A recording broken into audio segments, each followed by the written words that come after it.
Thank you, Mr. Chairman. You know, I don't think anyone here denies the fact that Russia attempted to meddle in the elections.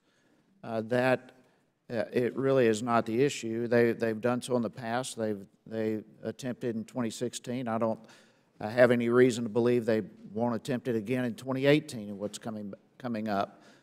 I think what concerns me when we talk about the witch hunt, it involves over a year of an investigation by Mueller where not one bit of evidence has come forth that President Trump colluded with the Russians to try to influence the election. And, you know, when we're, Mr. Chairman, dealing with all of this, this has been going on for a long time. The Obama administration knew back it was as early as 2014 that they were meddling, and he did nothing about it. So this is something that the issue of meddling is one thing. The issue of the president colluding is another, and that is indeed a witch hunt. I want to go back to the topic here today.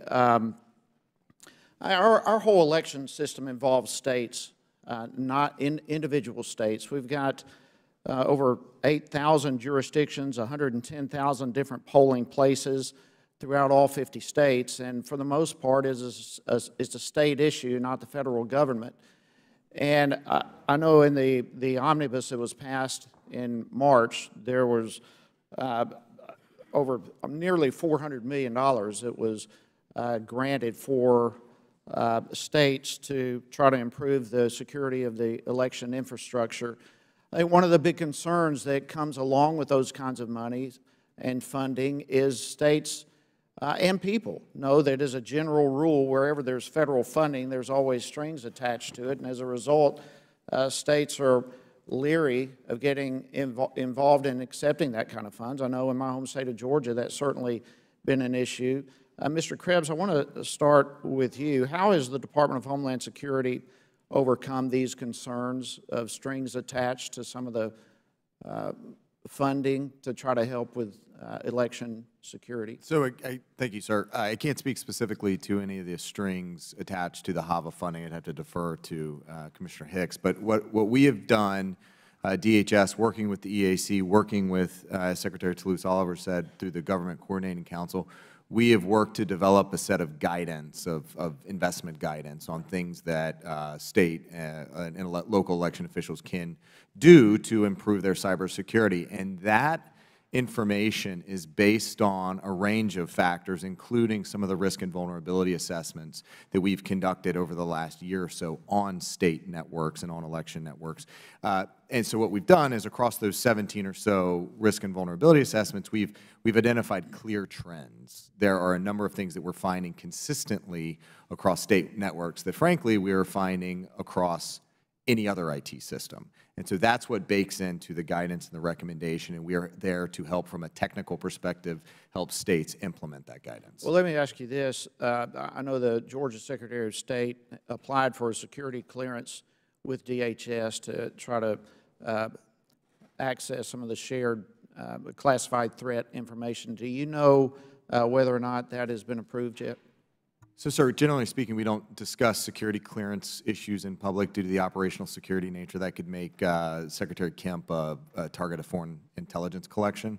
Happy to follow up offline on that.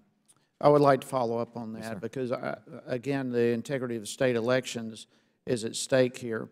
Ms. Oliver, let me ask you, or Mr. Hatch, whomever, regarding Homeland Security. How prepared are we, do you believe, going into this next election?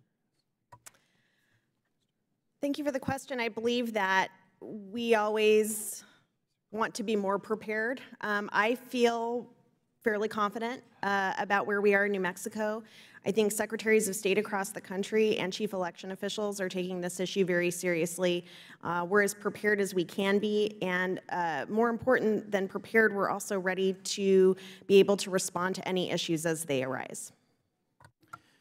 I agree with Secretary Oliver.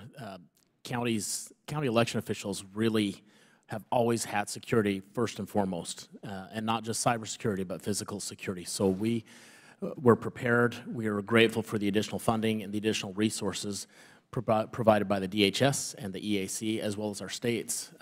It's a great partnership between the locals and the states. We enjoy sharing information and preparing together, and we feel confident. Of course, the attacks will come, and I wouldn't be surprised if there's a breach somewhere. It just happens with that many localities and that much attention. The key is to be prepared and also to be resilient in the case of a breach. Thank you very much. I yield back. Gentleman yields